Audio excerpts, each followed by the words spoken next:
MTN news Malayalam television network. അസ്സലാമു അലൈക്കും റഹ്മത്തുള്ളാഹി വബറകാതുഹു. ശരിക്ക് സ്ത്രീകൾ ഭക്ഷണം പാചകം ചെയ്യുമ്പോൾ അവരത് വെന്തിട്ടുണ്ടോ നോക്കാൻ വേണ്ടി അതിങ്ങനെ എടുത്ത് ആ കയ്യിലും ഇങ്ങോട്ട് എടുത്തിട്ട് രണ്ട് വറ്റി ഇങ്ങനെ ഒന്നിങ്ങനെ ഉരച്ച് നോക്കും.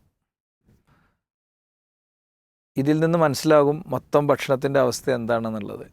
ഒരു 7 നോമ്പൊക്കെ നമ്മുടെ റമദാനിൻ്റെ മൊത്തം അവസ്ഥയെ വിലയിരുത്താനുള്ള ഏറ്റവും നല്ല ഒരു ടൂളാണ്. അപ്പോൾ കുറേ ആളുകളൊക്കെ നമസ്കരിക്കാത്തവരൊക്കെ കുറച്ച് നമസ്കാരം തുടങ്ങി. ഖുർആൻ കുറേ കാലമായി എടുക്കാത്തവരൊക്കെ ഖുർആൻ എടുത്തു. അങ്ങാടിയിൽ ഇങ്ങനെ അന്തം വിട്ട് ക്ലബിലൊക്കെ ഇങ്ങനെ പോയി ഒരു നിയന്ത്രണം ഇല്ലാതെ നടന്നിരുന്ന ആളുകളൊക്കെ ചിലപ്പോൾ ഒരു ചെറിയ ക്രമീകരണമൊക്കെ വരുത്തി. ഇതൊന്നുമില്ലാത്ത എത്രയോ ആളുകളുണ്ട്. പക്ഷേ അത് ഒരു ഭാഗം. 2 ജമാഅത്തായ നിസ്കാരങ്ങൾ ചില ആളുകളൊക്കെ ഒന്ന് തുടങ്ങി. പക്ഷേ എല്ലാം ജമാഅത്തൊക്കെ കൃത്യമായിട്ട് നിർവഹിച്ചിരുന്ന, എല്ലാ ദിവസവും ഖുർആൻ ഓതിയിരുന്ന കുറേ ആളുകളുണ്ട്. അപ്പോൾ അവരുടെ നോമ്പ് എന്താണ്? ഒന്ന് നിസ്കാരം ഒന്ന് റെഡിയാക്കിയതുകൊണ്ടും ഖുർആൻ പാരായണത്തിലേക്കൊന്ന് കടന്നു വന്നതുകൊണ്ടും നിസ്കാരങ്ങൾ ജമാഅത്തായി നിർവഹിച്ചതുകൊണ്ടൊക്കെ നോമ്പിൻ്റെ ഒരു ടോട്ടൽ കാര്യങ്ങൾ പൂർത്തിയാകുന്നുണ്ടോ? വലിയ നേട്ടം തന്നെയാണ്. വലിയ റമദാനിന് കൊടുക്കുന്ന ബഹുമാനം തന്നെയാണ് ഇതൊക്കെ. പക്ഷെ റമദാൻ എന്നത് വളരെ സ്ട്രോങ് ആയിട്ടുള്ളൊരു പരിശീലന കാലമാണ്.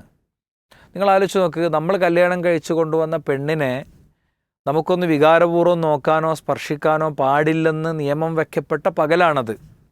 അള്ളാഹുവിൻ്റെ തൃപ്തി മാത്രമാണ് സ്വന്തം പെണ്ണുമായുള്ള അത്തരം സമ്പർക്കങ്ങളെ ഒരു വ്യക്തി നിരാകരിക്കുമ്പോൾ അതിൻ്റെ യഥാർത്ഥ കാരണം. അത്താഴൊക്കെ കഴിഞ്ഞ് വീണ്ടും ഒന്ന് കിടക്കാൻ ഒരുങ്ങുമ്പോൾ കുഞ്ഞുങ്ങളെ നടുക്കാക്കിയിട്ട് ഭാര്യ അപ്പുറത്തും ഭർത്താവ് ഇപ്പുറത്തും കിടക്കുന്നതിൻ്റെ ഒരു തലം എന്താണ്? അവിടെ അവരാഗ്രഹിക്കുന്നത് ഒരു പൂർണ്ണമായ നോമ്പാണ്. അവരുടെ ശാരീരികമായ സ്പർശങ്ങളിലൂടെ ഒരുതരം വൈകാരികതയിലേക്ക് എത്തരുതെന്ന ബോധപൂർവമുള്ള അവരുടെ ഒരു ചിന്തയാണ്. അത്ര സൂക്ഷ്മതയാണ് കാണിക്കുന്നത്. സ്വന്തം ഭാര്യയുടെ തനിക്ക് ആഗ്രഹവും വികാരവും പ്രത്യക്ഷമാകുന്ന ഒന്നിലേക്കും ഒരു വ്യക്തി നോക്കാതിരിക്കുന്നുവെങ്കിൽ, അതിലൂടെ അത്രയും വലിയൊരു ട്രെയിനിങ് സെഷൻ നിർവഹിക്കപ്പെടുന്നുവെങ്കിൽ പിന്നെ എങ്ങനെയാണ് യൂട്യൂബിലെ മാലിന്യങ്ങളിലേക്കും റീൽസിലേക്കും ഷോർട്സിലേക്കും അർദ്ധനഗ്നകളായ സ്ത്രീകളിലേക്കും പോണോഗ്രാഫി വീഡിയോ ചിത്രീകരണങ്ങളിലേക്കുമൊക്കെ ഒരു വ്യക്തിക്ക് നോക്കാൻ പറ്റുക? ഒരു കാരണവശാലും കഴിയില്ല. മാത്രമല്ല, നിങ്ങൾ നോക്ക്, നോമ്പ് ഉപേക്ഷിച്ചൊരു വ്യക്തിക്കുള്ള പ്രായശ്ചിത്തക്കാളും വളരെ കടുത്ത പ്രായശ്ചിത്തമാണ് നോമ്പ് നോറ്റിട്ട് നോമ്പിൻ്റെ പകലിൽ മറ്റൊരു സ്ത്രീയല്ല, മറ്റൊരു വ്യക്തിയല്ല, സ്വന്തം ഇണയെ ശാരീരിക ബന്ധത്തിൽ വിനിയോഗിച്ച ഒരു വ്യക്തിക്കുള്ളത്. പ്രവാചകൻ സല്ലല്ലാഹു അലൈഹി വസല്ലം തങ്ങളുടെ അരികിൽ ഒരാൾ വന്ന് പറയുന്നുണ്ട്, നബിയെ ഹലക്തു യാ റസൂലല്ലാഹ്, എനിക്ക് പറ്റിപ്പോയി നബിയെ, ഞാൻ എൻ്റെ ഭാര്യയുമായി ശാരീരിക ബന്ധത്തിൽ ഏർപ്പെട്ടു പോയി. അള്ളാഹുവിൻ്റെ റസൂൽ ആ മനുഷ്യനോട് 2 മാസത്തെ നോമ്പ് അനുഷ്ഠിക്കാനാണ് പറയുന്നത്. എന്ന് പറഞ്ഞാൽ ഒരു വ്യക്തി അയാളുടെ നോമ്പിൻ്റെ പകലിൽ അള്ളാഹു നിശ്ചയിച്ച നിയമത്തിൽ നിന്ന് ഏതാനും മിനിറ്റുകൾ മാറി നിന്നപ്പോൾ അതിൻ്റെ പരിഹാരക്രിയ 2 മാസത്തെ നോമ്പനുഷ്ഠിക്കലാണെങ്കിൽ ഈ പരിശീലനം എന്തുമാത്രം സ്ട്രോങ് ആയിട്ടുള്ള പരിശീലനമാണ്.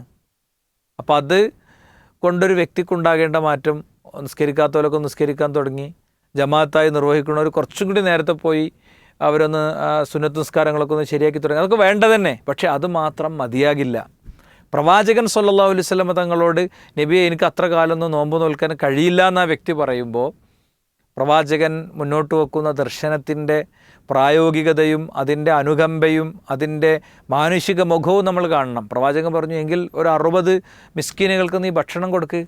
ആ മനുഷ്യനെ സംബന്ധിച്ചിടത്തോളം അയാൾ പറഞ്ഞു, ഞാൻ അത്ര ഒന്നും കൊടുക്കാൻ കഴിയുന്ന ആളല്ല നബിയെ, എനിക്കതിനെ പറ്റില്ല എന്ന് പറഞ്ഞപ്പോൾ പ്രവാചകൻ സല്ലല്ലാഹു അലൈഹി വസല്ലം അയാളോട് നീ ആവശ്യമില്ലാത്ത പണിക്ക് വേണ്ടിയിരുന്നോ എന്ന് ചോദിക്കുകയല്ല ചെയ്തത്. വീടിൻ്റെ ഉള്ളിൽ പോയി ഒരു കൊട്ടയിലിത്തിരി കാരൊക്കെ കൊണ്ടുവന്നിട്ട് പറഞ്ഞു, ഇത് നിൻ്റെ വീടിൻ്റെ പരിസരത്തുള്ള പാവങ്ങൾക്ക് കൊടുക്ക്. അപ്പോൾ അയാൾ പറഞ്ഞു, നബിയെ എൻ്റെ വീടിൻ്റെ പരിസരത്ത് എന്നെപ്പോലെ ദരിദ്രനായിട്ട് വേറെ ആരുമില്ല. അപ്പോൾ ചിരിച്ചുകൊണ്ട് നബി പറഞ്ഞു, നന്ദി കൊണ്ടിട്ട് കഴിച്ചോ. ഇവിടെ നമ്മൾ എടുക്കേണ്ട ഒരു പാഠമുണ്ട്. സ്വന്തം ഭാര്യയെ റമദാനിൻ്റെ പകലിൽ ലൈംഗികമായ ആഗ്രഹപൂർത്തീകരണത്തിന് ഉപയോഗിച്ചൊരു വ്യക്തിക്ക് കൊടുക്കുന്ന ശക്തമായ പരിശീലനം ഇതാണെങ്കിൽ, സ്വകാര്യമായ ചാറ്റുകളും ലൈംഗിക രംഗത്തെ വ്യത്യസ്തമായ തിന്മകളും ഒക്കെ ആയിട്ട് ജീവിക്കുന്ന ഒരു മനുഷ്യൻ അയാളുടെ ജീവിതത്തെ എന്തുമാത്രം പറിച്ച് നടണമെന്നൊരു മെസ്സേജ് ഇവിടെ ഉണ്ട്.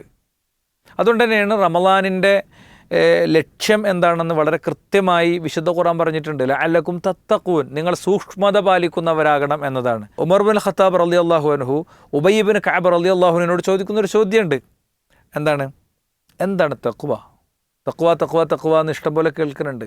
അപ്പോൾ അതിന് അദ്ദേഹം കൊടുത്ത ഉത്തരം, അമാ സലക്ത ത്വരീഖൻ ദാത ഷൗക്കിൻ, മുള്ളുകളുള്ള വഴികളിലൂടെ അങ്ങ് നടന്നു പോയിട്ടില്ലേ? അതെ, പോയിട്ടുണ്ട്. ഫമാദാ ഫഅൽത, അപ്പം അങ്ങ് എന്ത് ചെയ്തു? ശമ്മർത്തു വജ്തഹത്തു, ഞാൻ എൻ്റെ വസ്ത്രമൊക്കെ പൊക്കി പിടിച്ചു, ഞാൻ നല്ല സൂക്ഷിച്ച് പരിശ്രമിച്ച് നടന്നു, കാലിൽ മുള്ളുകൊള്ളാതെ നടക്കാനുള്ള ഒരു തരം ശ്രദ്ധ ഞാൻ കാണിച്ചു. അപ്പോൾ പറഞ്ഞു ഫദാലിക തഖ്വ, അത് തന്നെയാണ് തഖ്വ എന്ന്. അപ്പോൾ നിലനിൽക്കുന്ന സമൂഹത്തിലെ തിന്മകളെ സ്പർശിക്കാതെ ജോലി സ്ഥലത്ത് കൂടെ വർക്ക് ചെയ്യുന്ന ഒരു പുരുഷനാണ് അല്ലെങ്കിൽ ഒരു സ്ത്രീയാണ്, അവർക്ക് സ്വകാര്യതകൾ വരുന്നുണ്ട്. അല്ലെങ്കിൽ ഇഷ്ടംപോലെ കൈക്കൂലി വാങ്ങുന്ന ഒരു ഓഫീസാണ്, അതല്ലെങ്കിൽ പിന്നെ ഇത്തരം ഒരു വ്യക്തിയുടെ സ്വകാര്യതക്കും ജീവിതത്തിനും ധാർമ്മികതക്കും നിരക്കാത്ത ഒരുപാട് സാധ്യതകളുടെ ലോകമാണ്. ഫ്രണ്ട്ഷിപ്പ് അങ്ങനെയാണ്. അത്തരം ഒരു ശൈലി ആളുകളാണ്. അവരോടൊപ്പമൊന്നും കൂടാതെ സ്വന്തം ഇച്ഛകളെ നിയന്ത്രിച്ച് അതിനെ ചെങ്ങലക്കിട്ട് അതിനെ കൂട്ടിലടക്കുന്ന, ഇച്ഛകളെ കൂട്ടിലടച്ച് ലോക്ക് ചെയ്യുന്ന, എല്ലാതരം അഡിക്ഷനുകളെയും പുറത്തേക്ക് എടുത്തെറിയുന്ന ഒരു തരം പ്രക്രിയയാണ്, ഒരു തരം പരിശീലന സന്ദർഭമാണ് യഥാർത്ഥത്തിൽ റമദാൻ എന്ന് പറയുന്നത്. ആ നിലയ്ക്ക് നമ്മളെ കണ്ണിന് നോമ്പായിട്ടുണ്ടോ? കൽബിന് നോമ്പായിട്ടുണ്ടോ? ചുണ്ടിനും നാവിനും നമ്മുടെ ജീവിതത്തിലെ സ്വകാര്യതകൾക്കും നോമ്പായിട്ടുണ്ടോ? ഫോൺ യൂസിങ്ങിൽ നമ്മൾ നോമ്പുള്ളവനായിട്ടുണ്ടോ? അതോ ഇപ്പോഴും ആ സ്ക്രോളിങ് ഇങ്ങനെ നിരന്തരം നടക്കുന്നുണ്ടോ? നമ്മുടെ ഡാഷ്ബോർഡ്, നമ്മുടെ സ്ക്രീൻ ടൈം, യൂസിങ് ടൈം നമുക്ക് ആരുടെ മുന്നിലും കാണിക്കാൻ പറ്റും വിധമുള്ള ഒരു ഇതുണ്ടോ? നമ്മുടെ പാസ്വേഡ് ആർക്കും കൊടുക്കാൻ പറ്റുന്ന, എവിടെയും വിളിച്ചു പറയാൻ പറ്റുന്ന വിധമുള്ള ഒരു അവസ്ഥയിലേക്ക് നമ്മൾ എത്തിയിട്ടുണ്ടോ? ഇത് നമ്മളോട് വളരെ സ്ട്രോങ് ആയി ചോദിക്കേണ്ട ഒരു ചോദ്യമാണ്. നോക്കൂ നിങ്ങൾ, നമ്മുടെ ഇച്ഛകളെ നമ്മൾ കൂട്ടിലടക്കൽ നമ്മുടെ വിജയത്തിൻ്റെ മാനദണ്ഡമാണെന്ന് വിശുദ്ധ ഖുർആൻ തന്നെ കൃത്യമായി പറഞ്ഞിട്ടുണ്ട്. അമ്മാമൻ ഖാഫ മഖാമ റബ്ബിഹി വനഹൻ നഫ്സ അനിൽ ഹവ ഫഇന്നൽ ജന്നത ഹിയൽ മഅവ. സ്വർഗം സങ്കേതമായി കിട്ടേണ്ടവരുടെ പ്രത്യേകത, അള്ളാഹുവിൻ്റെ സ്ഥാനത്തെ അവർ ഭയക്കുന്നു. നമ്മൾ പട്ടിണിയും പാമ്പിനെയും പേടിക്കണ പോലെയല്ല. എനിക്ക് ഇത്രയൊക്കെ കാര്യങ്ങൾ ചെയ്തതെന്ന് എൻ്റെ റബ്ബാണ്. എൻ്റെ ശ്വാസവായു, എൻ്റെ ശരീരത്തിലെ രക്തസഞ്ചാരങ്ങൾക്കിടയിൽ നിന്ന് ഓക്സിജൻ നിർമ്മിക്കപ്പെട്ടിട്ടില്ലെങ്കിൽ ഒരു സിലിണ്ടറിൻ്റെ അരികിൽ മൂക്കുങ്ങനെ കൊളുത്തി ഞാൻ ഇരിക്കേണ്ടി വരും. എൻ്റെ മലമൂത്ര വിസർജനം എനിക്ക് സ്വയം നിയന്ത്രിക്കാൻ പറ്റിയിട്ടില്ലെങ്കിൽ ആൾക്കൂട്ടത്തിൽ ഞാൻ അപമാനിതനാകും. എൻ്റെ ഹൃദയമിടിപ്പുകൾക്കൊരു ഇത്തിരി വ്യത്യാസം വന്നാൽ എന്തായിരിക്കും അവസ്ഥ? ഒരു രക്തക്കുഴലിൽ അടിയുന്ന കൊഴുപ്പ് നീക്കാൻ ലക്ഷങ്ങളാണ് ചെലവ്.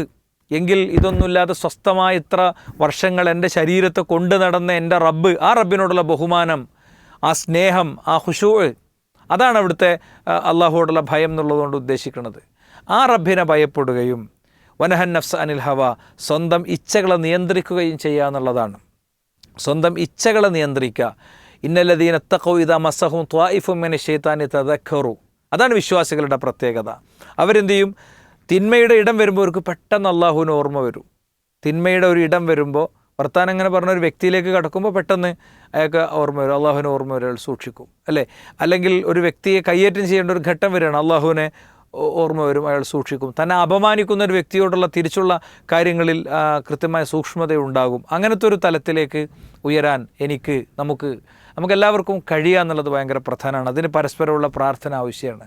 നോക്കൂ നിങ്ങൾ, ഈ അള്ളാഹ് എന്നുള്ള ആ ഒരു പാസ്വേഡ് ഹൃദയത്തിൽ സെറ്റ് ചെയ്ത ആളുകൾ ചരിത്രത്തിൽ സൃഷ്ടിച്ച തുല്യതയില്ലാത്ത ഉദാഹരണങ്ങളുണ്ട്.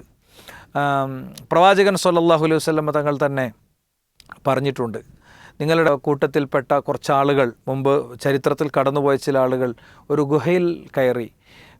അങ്ങനെ ഫൻഹദറത്ത് സഖറത്തും മിനൽ ജബലി ഫസദ്ദത്ത് അലൈഹൽ ഗാർ, ഒരു മലയുടെ മുകളിൽ നിന്നൊരു വലിയ കല്ല് വന്നിട്ട് ഈ പാറയുടെ മുഖം അടഞ്ഞുപോയി. ഇരുട്ടിൽ ശ്വാസം നിലക്കുന്ന ആ ഇരുട്ടിൻ്റെ ഏകാന്തതയിൽ ആ മൂന്ന് വ്യക്തികൾ അസ്വസ്ഥരായി.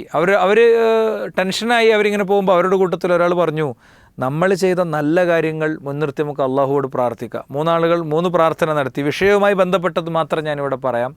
ഒരാൾ പറഞ്ഞു, അല്ലാഹുമ്മ ഇന്നി കുൻതു അഹബ്ബുന്നാസി ഇലയ്യ ഇബ്നത അമ്മിൻലി, എൻ്റെ എൻ്റെ മൂത്താപ്പാൻ്റെ മോൾ എനിക്ക് ജീവിതത്തിൽ ഏറ്റവും പ്രിയപ്പെട്ട, ഞാൻ പ്രണയിച്ച പെണ്ണായിരുന്നു. ഞാൻ അവളോട് പലതവണ അവളുടെ ശരീരം ആവശ്യപ്പെട്ടതാണ്.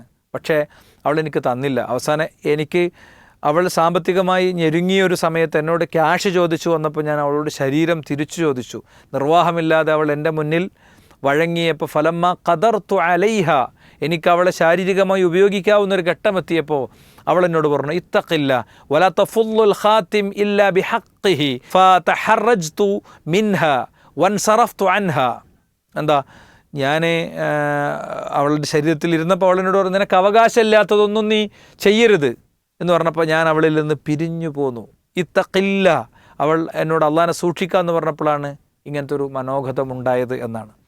അപ്പോൾ നമ്മുടെ നോമ്പ് അള്ളാഹ് കേൾക്കുമ്പോൾ തിന്മകളിൽ നിന്ന് മനസ്സിനെ പിന്തിരിപ്പിക്കാൻ മാത്രം പ്രാപ്തമാകണം. റസൂലുള്ളാഹി സ്വല്ലല്ലാഹു അലൈഹി വസല്ലം തങ്ങൾ പറഞ്ഞു, ലാ യുഅ്മിനു അഹദുക്കും ഹത്താ യകൂന ഹവാഉ തബ്അൻ ലിമാ ജിഅ്തു ബിഹി, ഞാൻ കൊണ്ടുവന്ന സന്ദേശങ്ങൾക്ക് അവൻ്റെ മനസ്സും ചിന്തയും ഇച്ഛയും അതനുസരിച്ച് സഞ്ചരിക്കുന്നത് വരെ. മുടി എങ്ങനെ വെട്ടണം, താടി എങ്ങനെ വെക്കണം, എൻ്റെ സൗന്ദര്യ സങ്കല്പം എന്താകണം, ഞാൻ ചുണ്ടിങ്ങനെ ചോപ്പിക്കുമ്പോൾ, ഒരു ലേഡി മാറിടം പ്രദർശിപ്പിക്കുമ്പോൾ, ഒരു പുരുഷൻ അവൻ ട്രെൻഡുകൾക്കൊപ്പം അവൻ്റെ ജീവിതത്തെ സെറ്റ് ചെയ്യുമ്പോൾ എവിടെയെങ്കിലും ആരെങ്കിലും എന്തെങ്കിലും ഒരു സോഡ ഉണ്ടാക്കി, സോഡൻ്റെ ഉള്ളിലേക്ക് മഞ്ഞളും മല്ലിയും എല്ലാം കണ്ടാം എല്ലാ സാധനവും നിറച്ചിട്ട് ഒരു എറിഞ്ഞിട്ട് പിടിച്ചിട്ട് ഗുഞ്ചർ പിഞ്ചർ സോഡ എന്ന് പറഞ്ഞാൽ മുസ്ലിം സമുദായം പിന്നെ അവിടെ പോയി വരി നിൽക്കുകയാണ് അല്ലേ. നോമ്പ് കാലത്ത് നമ്മളെ ചെറുപ്പക്കാർ ജെൻസി എന്ന് പറയുന്ന സാധനം അവിടെ പോയി വരി നിൽക്കുകയാണ്. അത്ര മണ്ടന്മാരാകാൻ പാടില്ല. തലൻ്റെ ഉള്ളിൽ തലച്ചോറ് തന്നെയാണ്, നെയ്ച്ചോറല്ലാന്ന് സമുദായത്തിലെ ചെറുപ്പക്കാർ തെളിയിക്കണം എന്നാണ് ഞാൻ പറയുക. അതെപ്പോഴാണ് സംഭവിക്കുക എന്ന് വെച്ച് കഴിഞ്ഞാൽ, നോമ്പ് എന്നുള്ളത് ഒരു വൈബിൻ്റെ കാലമാണ്. എന്ത് വൈബിൻ്റെ? ഈമാനികമായ വൈബിൻ്റെ കാലമാണ്. അവിടെ എന്താ സംഭവിക്കേണ്ടത്? അവിടെ ഇച്ഛകളെ നിയന്ത്രിക്കണം, പിന്നെ ചുറ്റുമുള്ളവർക്കുള്ള സഹായങ്ങൾ എത്തിക്കണം. നിങ്ങളുടെ അയൽപക്കത്തെ വീട്ടിൽ ആ വരാന്തിയിലിരിക്കുന്ന ഒരു കാരണവരുണ്ട്, ചോദിക്കണം, നിങ്ങൾക്ക് പള്ളി പോകാൻ ആഗ്രഹം ഉണ്ടായിട്ട് പോകാത്തതാ, ഞാൻ നിങ്ങളെ കൊണ്ടുപോയാലോ? എങ്ങനെ മാനേജ് ഞാൻ കൊണ്ടുപോകാൻ വഴിയുണ്ട്, ഞാൻ വീൽ ചെയർ ആയിട്ട് വരാം, നമ്മളെ പാലിയേറ്റീവിലുണ്ടല്ലോ വീൽ ചെയർ, നമുക്ക് പോവാം. സ്ട്രക്ചറിൽ കിടക്കുന്ന ഒരു മനുഷ്യൻ അല്ലേ, രാവും പകലും അറിയാതെ ഒരു റൂമിൽ അങ്ങനെ ഉറങ്ങണ ഒരു ജീവിക്കുന്ന ഒരാൾ, അയാളങ്ങനെ വാരി എടുത്തിട്ട് അയാളുടെ വീട്ടിൻ്റെ മുറ്റത്തൊന്ന് കൊണ്ടുവന്ന് ഇരുത്തൽ, അതൊരു ഒരു ഒന്നാം തരം വൈബാണ്. അപ്പോൾ ഈ നോമ്പിനും പെരുന്നാളിനൊക്കെ ഉണ്ടാവേണ്ടത് അതാണ്. എഴുത്തിക്കാഫിൻ്റെ ദിവസങ്ങൾ വരുമ്പോൾ എഴുത്തിക്കാഫിൻ്റെ ദിവസങ്ങൾക്ക് വേണ്ടി റെഡിയാവുക. നമ്മളെ കയ്യിൽ കിട്ടിയ പണം സ്വതക്കയായി പലർക്കും എത്തിക്കുക. ഇപ്പോൾ വിസ്റ്റം യൂത്തിൻ്റെ കീഴിൽ ട്രീറ്റ് പദ്ധതി നടക്കുന്നൊരു സന്ദർഭമാണ്. എന്താ, ഭക്ഷണത്തിന് പ്രയാസമുള്ള ആളുകൾക്ക് ഒരു മാസത്തെ ഭക്ഷണം ഒരു കടയിൽ നിന്ന് വാങ്ങാൻ വിധം അവിടെ കാശ് കൊടുക്കുക. ഒരു മാസത്തെ ഭക്ഷണത്തിൻ്റെ വില 2000 രൂപയാണ് നമ്മൾ വാങ്ങണത്. അപ്പോൾ ഇഷ്ടംപോലെ പിന്നെ അരിയൊക്കെ കിട്ടുന്നുണ്ട്. നല്ല റേഷനരി പുഴുങ്ങിയിട്ട് നമ്മളെടുത്ത് വെച്ചെന്നാൽ നമ്മൾ എത്ര വട്ടം തിന്നും? കറക്റ്റാണ് ക്വസ്റ്റ്യൻ അല്ലേ. അപ്പോൾ മനുഷ്യർ എന്നുള്ളവർക്ക് അവരുടെ വീടുകളുണ്ട്, കുട്ടികളുണ്ട്, ദാരിദ്ര്യമുണ്ട്, മഹാരോഗങ്ങളുണ്ട്, അതിൻ്റെ ഇടയിൽ കഷ്ടപ്പെടുകയാണ് രണ്ടറ്റം മുട്ടിക്കാൻ വേണ്ടി. അവരെയാണ് മിസ്കീനുകൾ എന്ന് പറഞ്ഞത്. വല യഹുല്ലു അലാ തആമിൽ മിസ്കീൻ, അഗതിയുടെ ഭക്ഷണത്തിന് വേണ്ടി ഒരു പരിശ്രമവും നടത്തണില്ല എന്നാണ്. അപ്പോൾ അത്തരം പരിശ്രമങ്ങളൊക്കെ നമ്മൾ നടത്തുക എന്നുള്ളതാണ്. പാവപ്പെട്ടവന് ഭക്ഷണം കൊടുക്കുന്നത് അത്രയും പുണ്യമുള്ളൊരു കാര്യമാണ്. അപ്പോൾ അതിൽ ഞാനൊന്ന് പാർട്ടിസിപ്പേറ്റ് ചെയ്യട്ടെ, അതിലൊന്ന് ഞാൻ ഭാഗവാക്കാകട്ടെ. ഇപ്പം ജമീൽ ഓൺലൈൻ ലൈബ്രറി പുതിയ കുറേ ഫീച്ചേഴ്സ് കൊണ്ടുവന്നിട്ടുണ്ട്, ഖുർആൻ കൊണ്ടുവന്നിട്ടുണ്ട്. അപ്പോൾ ഖുർആൻ ആളുകൾക്ക് ഇൻട്രൊഡ്യൂസ് ചെയ്ത് കൊടുക്കുക. ഇങ്ങനെയുള്ള ഒരുപാട് വഴികൾ, അതാണ് നമ്മളെ വൈബായിട്ട് വരേണ്ടത്. അങ്ങനെ സഞ്ചരിക്കാനും ചിന്തിക്കാനും പ്രവർത്തിക്കാനും ഒക്കെ നമുക്ക് സാധിക്കട്ടെ. നമ്മുടെ വാക്കിനെ, പ്രവൃത്തിയെ, ചിന്തയൊക്കെ നിയന്ത്രിച്ച് മുന്നോട്ട് പോകാൻ കഴിയട്ടെ. ബാറക്കല്ലാഹു ഫീക്കും ജമിഅൻ. അസ്സലാമു അലൈക്കും വറഹ്മത്തുള്ളാഹി വബറകാതുഹു. നിങ്ങളുടെ സന്തോഷ നിമിഷങ്ങളുടെ partner Aadhaar gold and precious.